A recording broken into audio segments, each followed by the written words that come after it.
evening, ladies and gentlemen. Welcome to Atlantic Bushcraft Adventures. Tonight, episode 301, and we are talking a little bit about managing your expectations while bushcrafting, or managing expectations in bushcrafting. So basically, anytime you go out there, and this is my thoughts on it, and I know Ben has a couple of his own as well, my thought is anytime you go out there, you have a certain expectation. Not just for yourself, but for anybody that may go with you, for the trip in general, how the weather's going to be, what your gear's going to function like, what the way of the land is going to be like. We all get these pre-notions of what to expect when we get in there, and more often than not, things very rarely go to plan. So how do you manage that? How do you deal with that? How do you curb unrealistic expectations? And that's kind of what I want to talk about here tonight. What about you, Ben? I'm just going to go close my office door.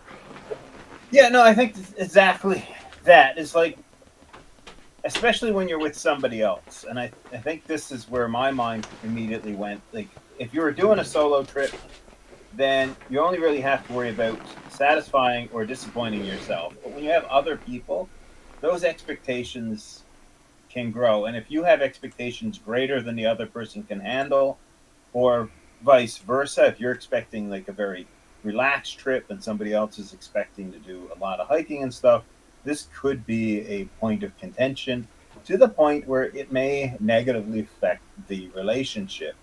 And I think we had a conversation a little while ago about, I had read about a woman who had posted on a social media site that she was doing a 5-day trek along part of the PCT, and she was not looking forward to it. But her boyfriend / husband was super excited, looking forward to it, and really wanted her to do it. And there was a lot of feedback on, well, this is too much, you shouldn't do it, dump the guy, to other people like, have an open mind, maybe you'll absolutely love it. But in the end, I think we do have to manage our expectations, and what my dream is and what your dream is may be totally different. And yeah, and that's a really good point, especially with a significant other, because the expectations there could be so different between you. Like you said, that could affect the relationship, especially if it's gone unchecked. And I mean, right out of the gate, you're going to hear the classic, oh, communication is the key. And communication is the key, but make sure you relay the important information as well. Because a lot of times, even when I communicate with Mel, and she's coming in and out, and I may get her to pop 2 cents into this, because we've run into this a few times. Not that it's really affected the relationship, but I will talk about a trip, and I'm thinking I'm giving all the important information, and then we show up on site, and all of a sudden it's like, well, why didn't you tell me this? Why didn't you tell me this? Why didn't you tell me that? Whatever, you know what I mean? Because what my expectations and what I think are important aren't necessarily what somebody else's expectations and what they think are important are as well. Yeah. I mean, if you think about it, if you called somebody up completely out of the blue and said, let's go on a vacation together, and their immediate picture is, okay, let's go to a 5-star all-inclusive resort in Mexico, and your idea is, I want to do a 7-day portage across, the subarctic. Yeah. It's two totally different trips. Both trips, absolutely amazing. One I'm very interested in, the other one I'm not. But, some people would choose the 5, I mean, I can't understand why, but some people would choose the 5-star resort, all-exclusive resort. There are those people out there. I don't understand it, but they exist, right? And then, then there's other people, normal people, that think, hey, traveling through some, rarely traveled through brush and getting to see cool waterfalls and lakes and wildlife and sleeping under the stars, that's absolutely amazing. But some people would see that as cold and hungry and wet and mosquitoes. That's all they would see. Yep. And absolutely. And I mean, especially if it's somebody's first time or first couple times going out, the expectations are going to be wildly different than the reality. So as we're going to say the senior bushcrafter or the more experienced bushcrafter, if you are that person, you kind of got to make sure they know what they're getting into and that their expectations are where you assume they're at, because that's another important thing that's in there too. And I think I've told the story before that I took the family out to the waterfall where you and I went there, Ben, and told them, like, this is what we're getting into, pack light. And they show up with an 8-person tent and foldable chairs and a 2-person cooler, and I'm like, that's not what I mean by pack light. And they're like, well, this is kind of packing light. And I'm like, no. You packed as if we were going to drive up to a spot. Like, we got to walk a kilometer in the woods through some pretty crap terrain. Like, you know what I'm talking about, right? And you're going to have a hard time. Not to mention it's like August 30th and it's 28 degrees plus humidex. You know what I mean? It's the dead of summer, super hot. And if I might have put pictures up. And if I didn't, I will put one up for you. About, like, I ended up going back and helping these folks make 2 trips, and we still abandoned stuff in the woods because I was like, no, this is stupid. And I literally use those words. I'm like, throw that excrement away. Put it here. We'll get it on the way out. We don't need it. It's not worth the effort. And it kind of did make the trip, for the first part, a little bit unpleasant for them. You know what I mean? Because they were expecting to take all these niceties in, even though they were told not to. And then they couldn't have them. You know what I mean? Which is kind of a downer in its own. And then just the fact that, we're in a situation where I can't have those niceties, it snowballs. It really does. Once you get that first negative emotion, you tend to find other stuff that'll cling to it and make it build really quickly. I mean, and some people have, like, minimum expectations, a certain level that they need to meet to be comfortable. Some people say, I need a shower every day or every other day. I need to be able to properly clean every day. And they may feel that the trip that you propose will not allow them to have that to the level that they want. Now, me and you both would say, well, we can heat up water over the stove. You can wash up at the picnic table. We can put a tarp up so you have some privacy. There are methods where you can clean up even if you are away from these resources. And I've done it. Like, the last year in May, I spent, 4 days up in 100 Mile House. And, and the last day, I'm like, I am probably stinky. Like, and I had to go, like, I was leaving this to go to a business function that day. Like, You smelled earthy. Earthy is the way you describe that. So I literally had to, like, I got my Coleman stove going and I had heated up water, and there's nowhere really to get private. So I'm sort of like standing there looking around, is anyone driving by? And I'm cleaning myself up in the woods. And it's the only way to get myself to a level where I felt I was clean enough to continue on. And I put all new fresh clothing on and I went and had a grand time. But it can be done. It's different, right?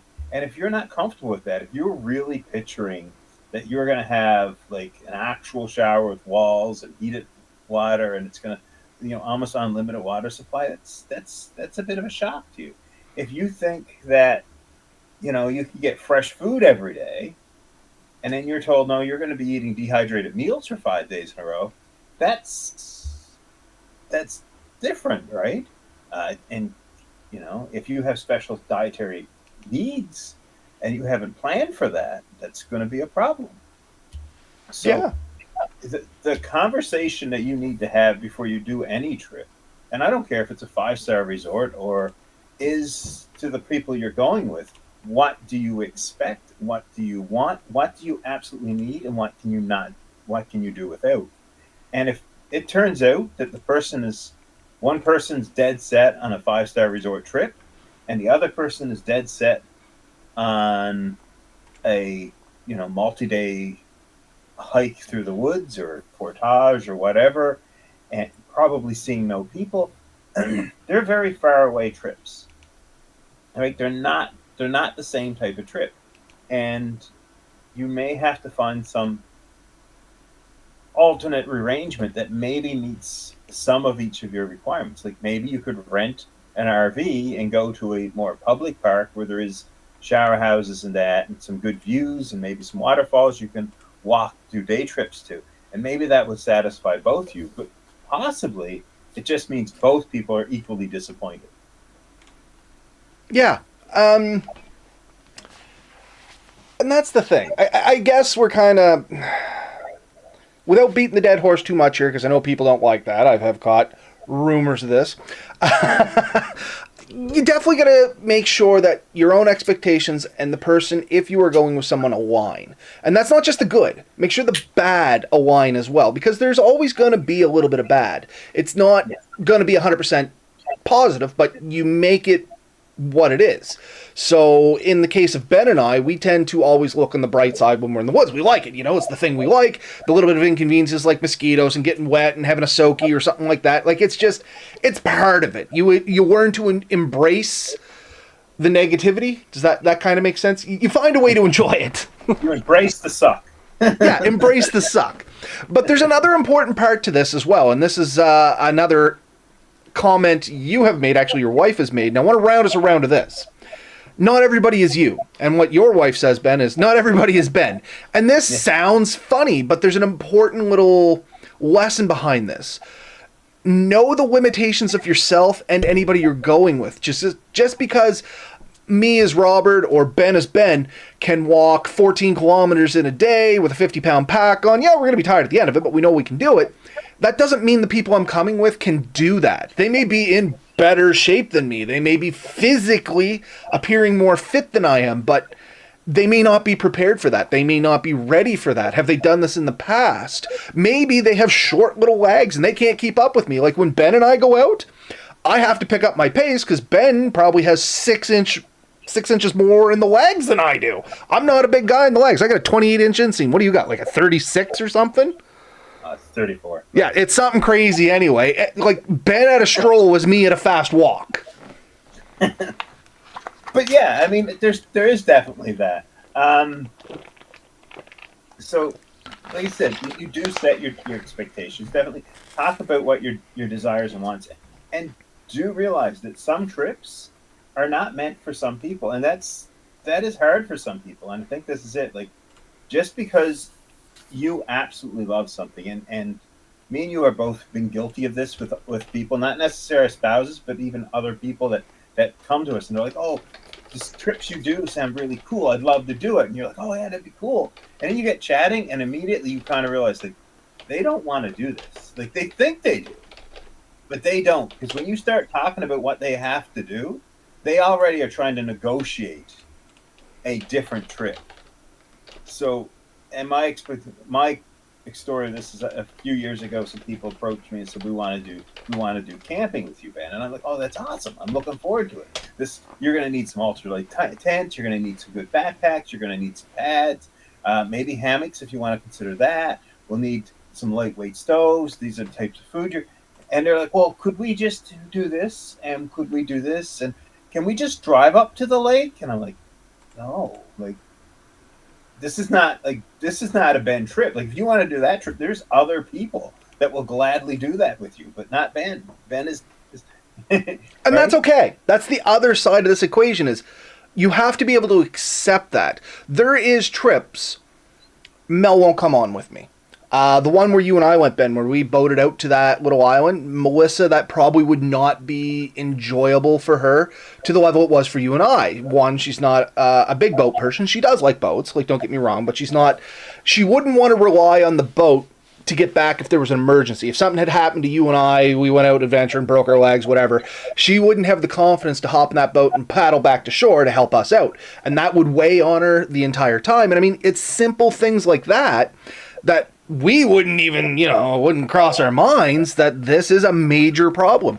And it's a legit problem. And that's the other thing. Don't belittle people and their expectations. You just have to kind of accept them for what they are so that everybody enjoys the outing. Yeah. Yeah. And I mean, that's very true because I have realized that the trips I truly enjoy do require certain things. And if I have to give up too much of those things, then I know that the trip is no longer what I wanted. I'm no longer getting the opportunity.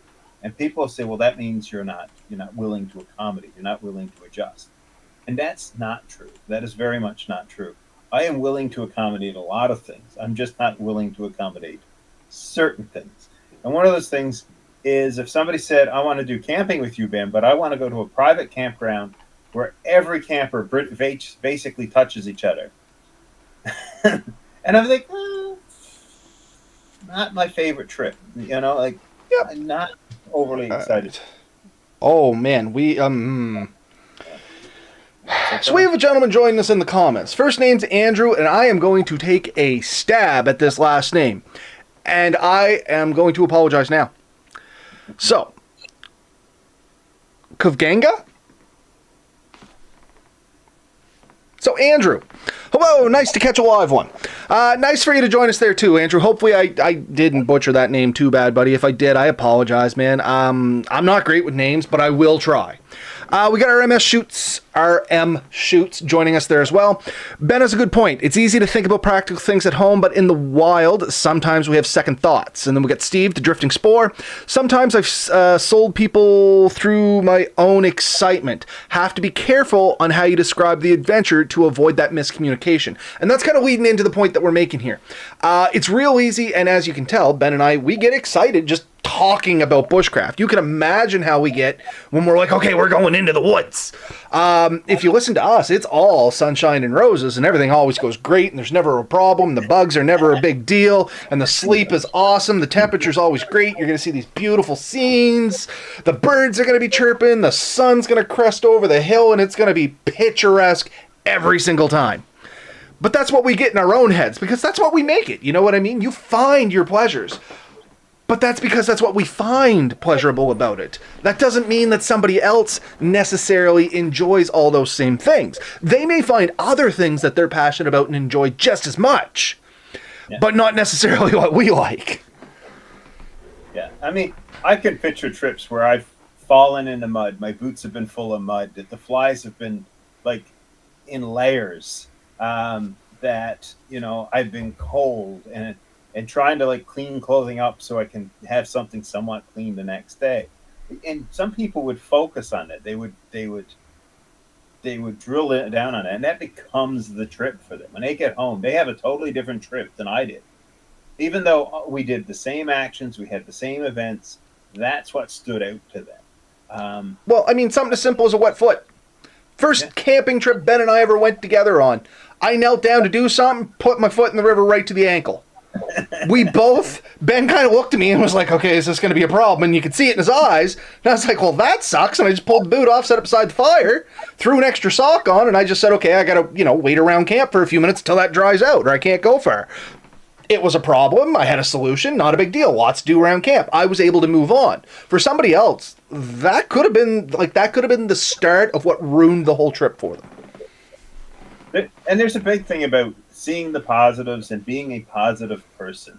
And I think that even people who are positive people, if they hit a certain point, they are going to naturally focus on it. So if they were already disappointed in the trip before you left, it's really hard for them to stay positive. So managing those expectations and realizing how you can do something that everyone enjoys. And I'm going to tell you right now, the more people involved, the harder that's going to be. Oh gosh, the more people who get involved, every single person has a different opinion on what they think is good and what is bad. Yeah. If you have 15 people and you try to plan a trip that all 15 are going to be absolutely excited about everything in it, you have a serious challenge. You get 2 people together, chances are you're going to find something that they can both agree on and they're going to be absolutely ecstatic to do. So that's one thing to keep in mind. And if you're the extremist, if you want to go the furthest, you're the one that's going to have to do the most compromising for those type of trips. Because not everyone is going to go to your level. It's similar to if somebody came to me and Robert and said, we're going to go and we're going to do some high-speed running through the woods, and then we're going to do some cliff diving, and be like, no. Right? Because A, Ben does not cliff dive, and B, I don't like to run that much. So, but if you told me it was a steady hike with my bag and I can do that, it's a totally different trip, right? Yep. Right? But I'm not going to keep up with somebody who runs through the woods with a 2-pound pack and completes a trip that's going to take me normally a week in one day. Like, there's no enjoyment in that for you. You know what I mean? Some people like that kind of stuff. So you got to tailor that. Now, we are coming up on 20 minutes, Ben, and I do want to touch on some other things. Do you have any problems if I kind of move on a little bit? We're probably going to cycle around to some of this again anyway, but just include a few things in there. So one, Steve had a good point over here, and it really is a good point. And he says you got it there. It is exactly what you make it. A solid sense of humor goes a long way. And that's the thing. You got to be able to laugh at misfortune. As long as it's not endangering you in any way. If it's just an inconvenience, hopefully you can laugh it off. You know what I mean? Like with the wet foot. It just is what it is. It's wet. Getting mad about it isn't going to dry it out. I know I got to drive by the fire, and I know I'm going to be stuck next to the camp. All right, we're going to do camp stuff. You know what I mean? And you just move on with it. And hopefully you can explain that to anybody that's going in with you as well. So a couple other things I want to touch on, just briefly, because I think most people are going to get these, but it's still something worth thinking about before you go on an adventure. Your gear. You always tend to have a little bit of an expectation for how your gear is going to perform. You just bought a brand new sleeping... Okay, better yet, we're going to relate it to the same camping trip. You check the weather. Oh, it's only going to be a low of 5 degrees. I'll grab my 5-degree sleeping bag. Things will be fine. We didn't take into account we're in the bottom of a gully next to a waterfall where the air is humid and the wind is always moving. It was more like, what, maybe... It wasn't freezing. We didn't have ice, but we could see our breath. Like, it was probably lower than 5. And, I mean, the maximum rating on the sleeping bag I brought was 7. You know what I mean? But I had brought, I had good gear. I had my thermals. I think I borrowed an underquilt from you. Like, we were set up for it. But at the same time, we didn't take into account the topography and the location of where we were going to be. And we had both known, because it wasn't a secret. It wasn't like, surprise, Ben, this is where we're going. We had talked about it. We talked about how we were going to get in there. We tried a couple different paths, things like that. We knew... I even said, Ben, like, there's a hill here that's pretty steep and we got to go to the bottom of it.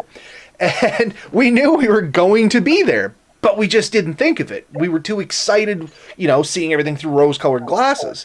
You kind of got to be like, okay, yeah, this is going to be exciting, but take a step back, take at least a couple thoughts about where exactly, especially if it's a place you've been. And this was a place I had been. I should have known better. Ben is somewhat off the hook on this because he had never been to the location.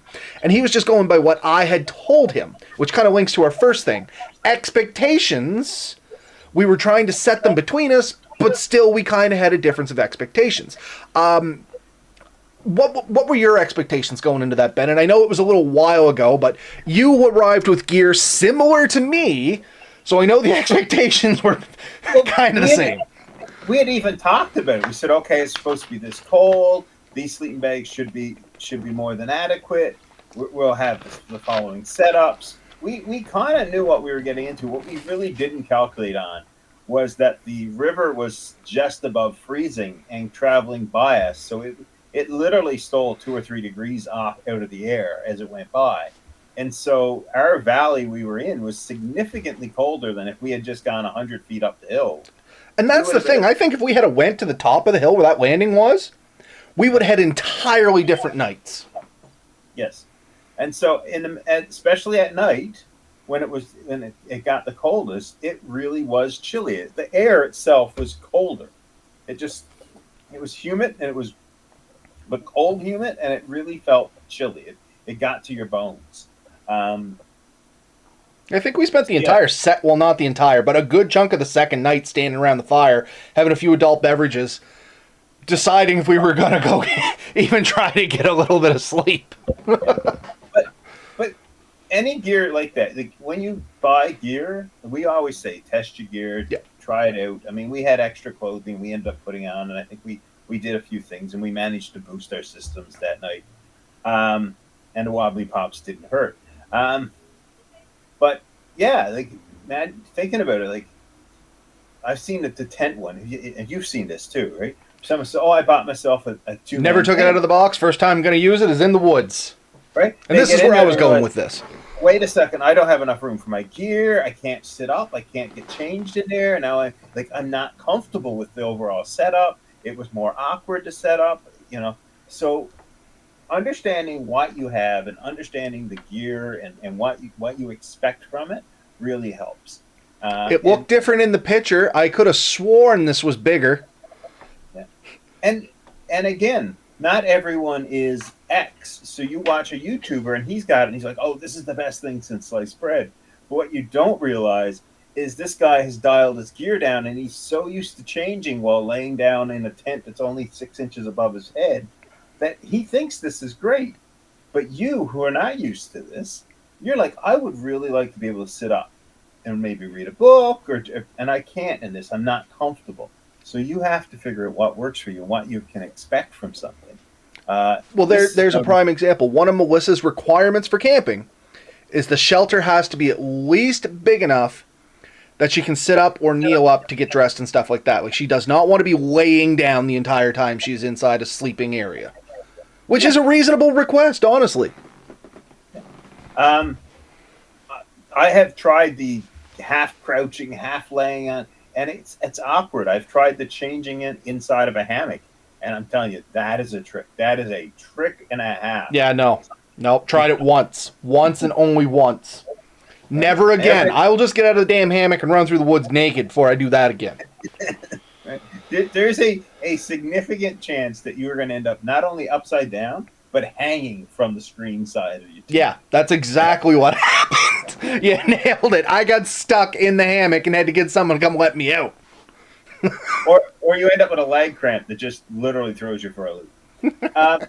But same thing for hunting knives, for stoves. Oh, I thought I'd be able to simmer, and all of a sudden, it's two temperatures. It's extremely hot and off. It's charcoal or out. And that stove turns out it's only good for boiling water. And if you need to do anything in between, it's not the system.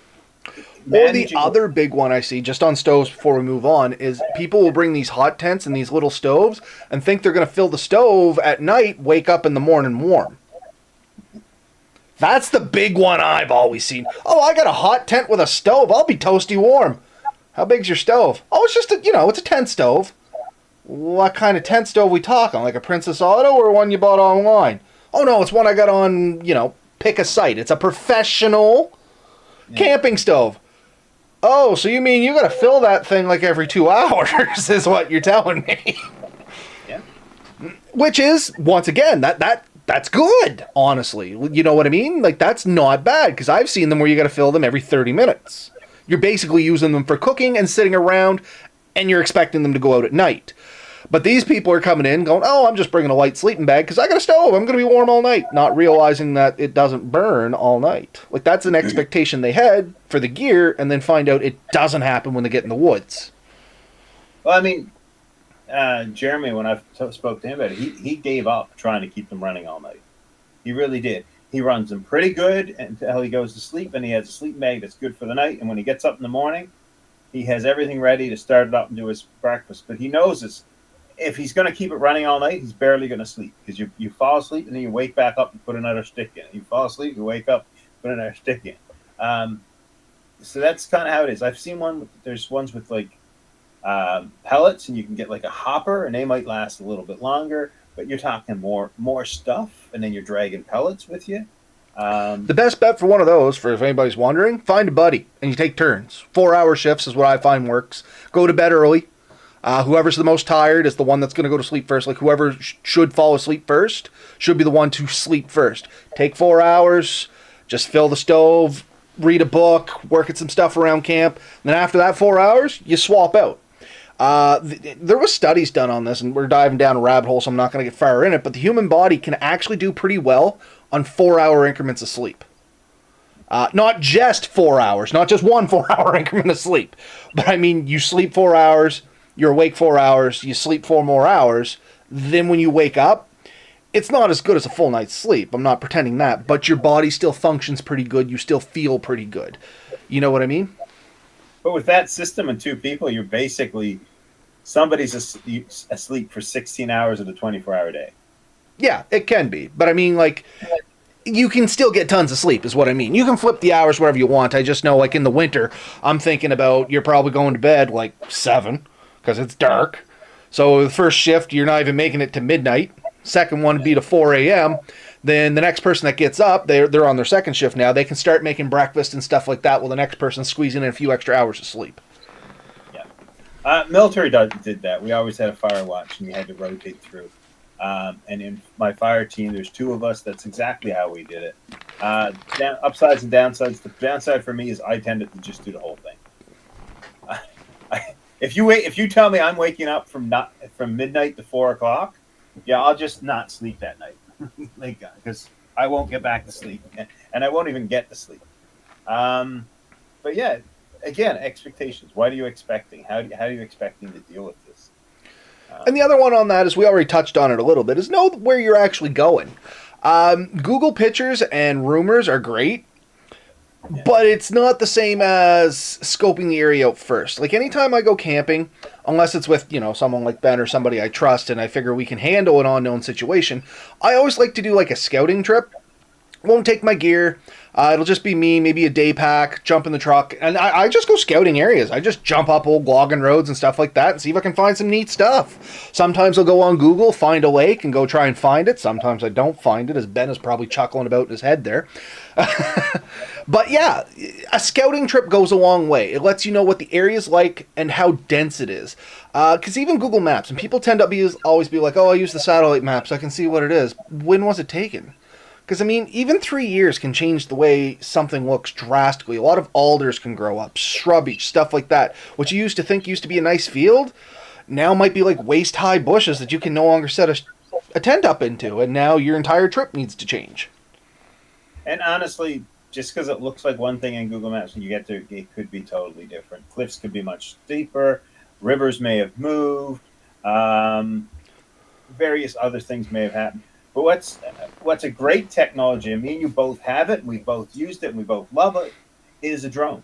Yep. And if you're doing a scoping, because sometimes getting in 1 or 2 kilometers is a little bit much, but if you can get there, you can fly a drone in 1 or 2 kilometers, and you can sit pretty close to the ground. You can get a really good feel for it.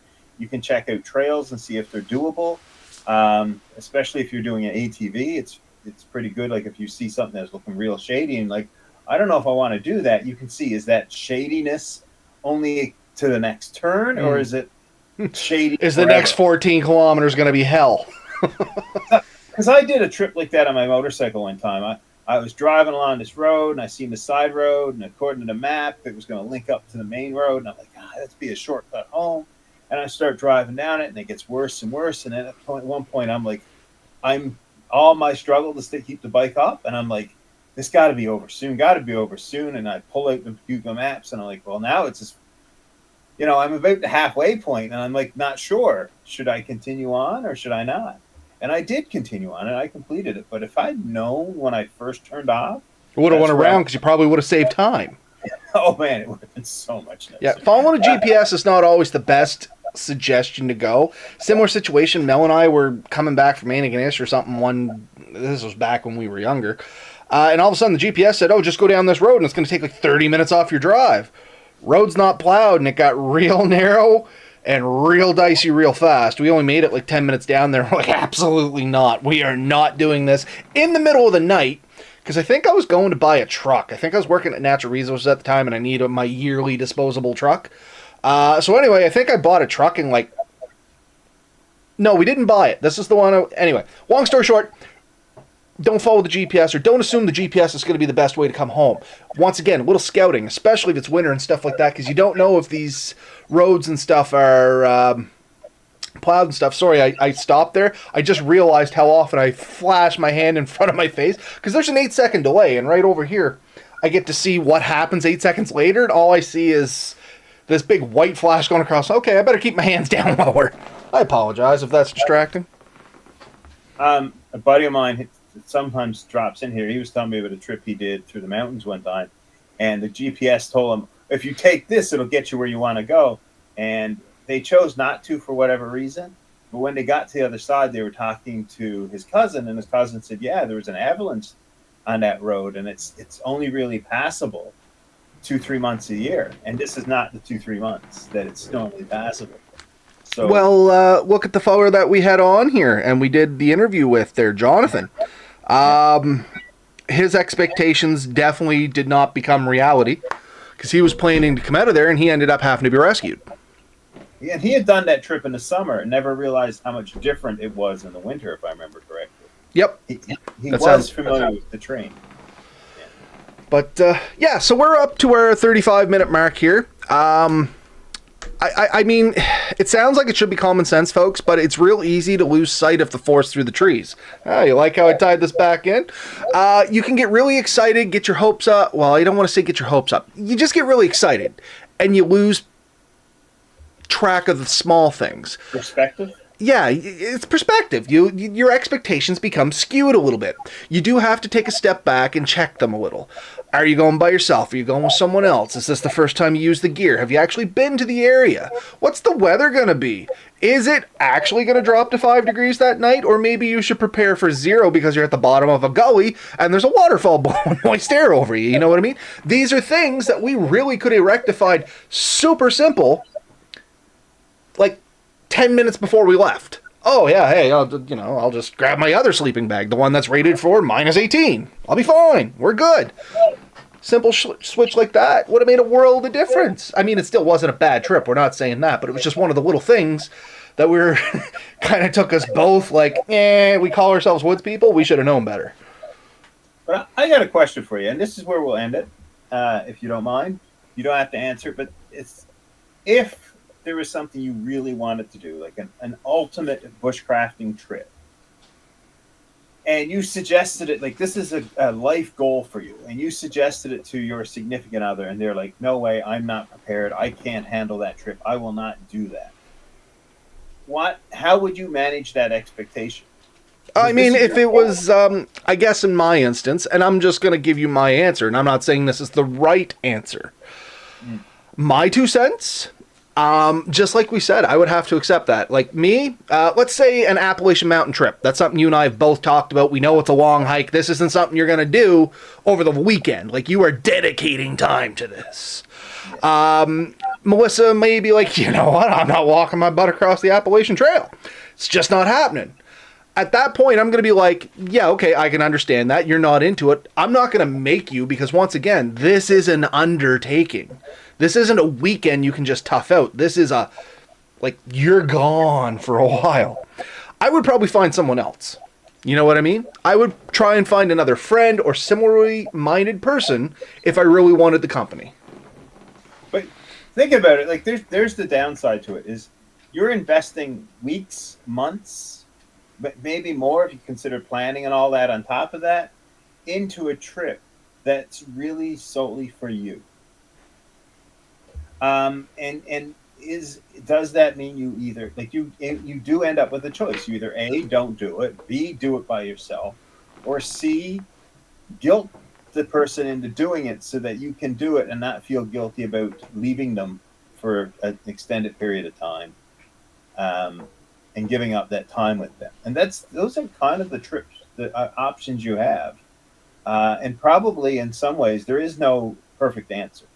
No, and that's the thing. Like, I mean, I just gave you my opinion. I'm not saying that's the perfect answer. Like, it's going to depend on your situation, a whole bunch of other stuff. I'm just telling you what my initial thoughts are. Maybe it happens and it comes up and that's not the answer. You know what I mean? Once again, my expectations right now be maybe unrealistic. What's the scenario? Is this the significant other and now it's, well, if you go on this trip, it's either that or me? You know, like, how far down this hole do you go? I think I was lucky enough. If I got into a situation like that, Mel would just be like, live your dream and let me go. We kind of have an understanding. Just because it's my dream, it may not be her dream, and she has dreams that I may not share, and all we do is support each other to find our dreams and make them come true. I'm sure you're much the same, and hopefully everybody that's in a relationship, they have a goal that's somewhat like that. But it may not necessarily be true. Like, depending on your relationship dynamics, maybe it just can't happen that way yet. Maybe it's a newer relationship. You know what I mean? Maybe you are just recently dating somebody. You're only a couple months into it, and all of a sudden this opportunity drops on your lap. You know what I mean? And now you do got to make a choice. Do you continue a relationship, or do you take your dream kind of bushcrafting adventure? Like, there are so many variables. Yeah. So, I mean, and you pointed out too, the other thing is sometimes it is the opportunity, and you have to decide, like, this opportunity fell in my lap and I can do this. And how do you handle that? But again, I think in the end, asking someone to do something they're not physically, mentally, or otherwise emotionally capable of doing will not end well for you or that person.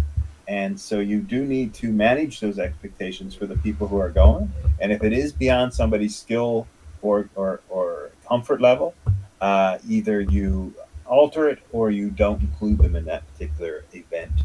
And it could work out to some compromise where they'll meet you part way and you'll do something in the middle and then you continue on. But yeah. And yeah, I guess on the final thoughts of that is you were in a situation. I wasn't part of the trip, and you're going to know the situation I'm talking about, where you went on a boating adventure with 3 other gentlemen, one of which is no longer with us, so I'm not going to use names or anything like that, but one of these individuals, their expectations were that it was going to be a fine... Actually, probably 2 of these individuals, honestly. Their expectations were, oh yeah, that's an easily doable trip.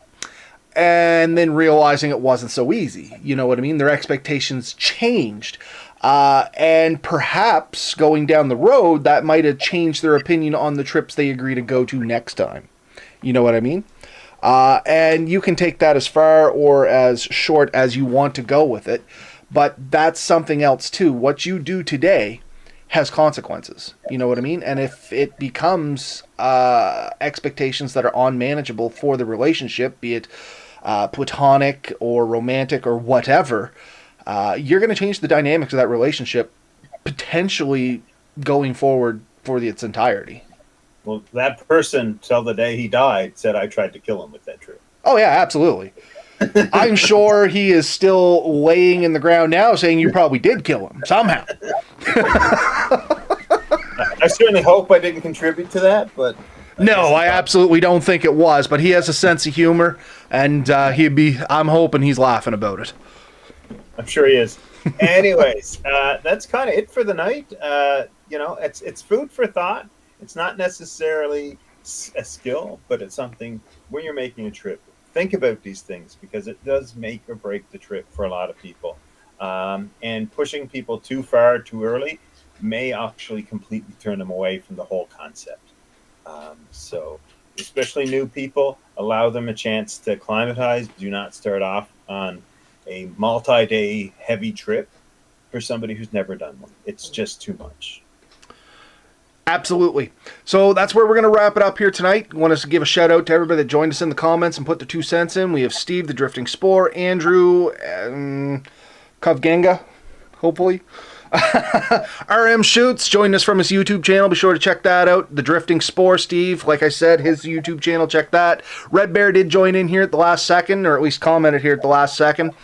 His last comment was good acid test for a relationship is a few nights in an uncomfortable environment. It's not a bad litmus test. It's depending on the situation. Once again, I think that's handled a little bit better in our generation. The newer generations, I don't know how they react to that as of yet, honestly. I don't get involved on that level anymore. But anyway, it's food for thought. I do agree with it. So that's it for me here tonight. As always, get out there, have fun, have adventures. Be safe, though. Make sure your expectations are realistic at the end of this show. And as always, if you have some great stories, let us know. If you want to pop on the show and tell a good story, let us know that, too. Closing thoughts there, Ben? No, I think we are, hopefully, fingers crossed, we have some guests coming up in the next few months. So yep, just leaving that at that. But we're looking forward to that. So hopefully some great enjoyment and some great knowledge coming your guys' way from people other than the 2 of us. So yeah, maybe better knowledge. It's hard to say. We'll talk to you all soon. Bye. Night, folks. See you next week.